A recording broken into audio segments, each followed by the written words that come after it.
Magandang umaga mga ka-master builder tuner. Nag-compile po tayo ng mga videos natin, ng mga tuning natin dahil sa natataon na panahon dahil sa pagpasok ng BER. Alam naman po natin ang pagpasok ng BER ay very exciting sa mga motorcycle rider. Okay? So, kinilate ko po itong video na to para ipakita sa inyo yung dilemma at burden ng mga tuner kung hindi sila yung builder. Unahin po natin yung uso ngayon, yung rumble and rapid. Ano po, gusto po namin ipaalala sa inyo po na ang outcome ng rumble at rapid na inyong pinapagawa sa mga tuner ay nakabase sa performance o specifications ng makina. At the same time po, gusto lang po namin ipaalala sa inyo na ang rumble at rapid ay just for fun and entertainment, not healthy for your engine. At din po ang dahilan kung bakit tayo pinagbabawalan sa mga open pipe.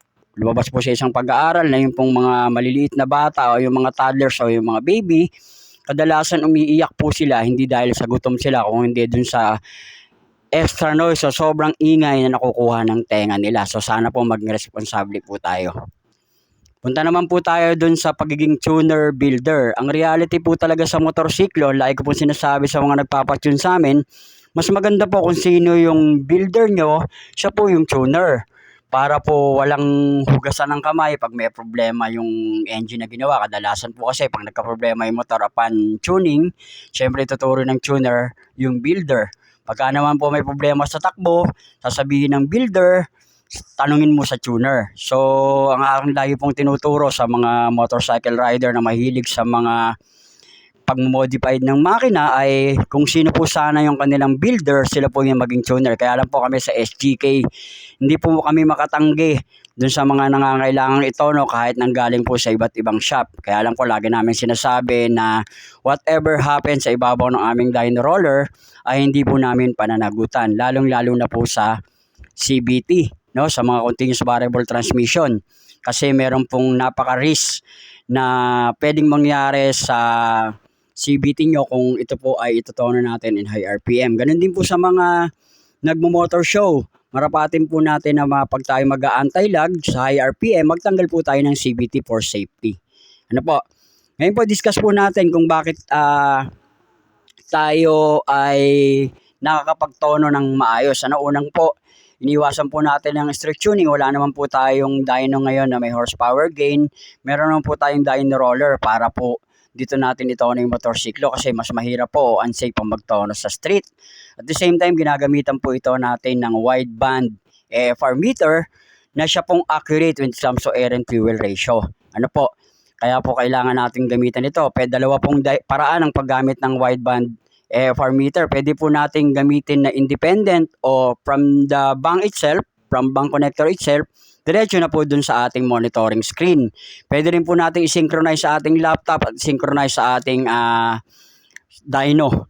So, yun po yung sinatawag na AFR meter. So, ugaliin po natin na may gamit po tayo nun para makita po natin na accurate yung ating ginagawang pagtimpla within air and fuel at the same time yung ignition natin.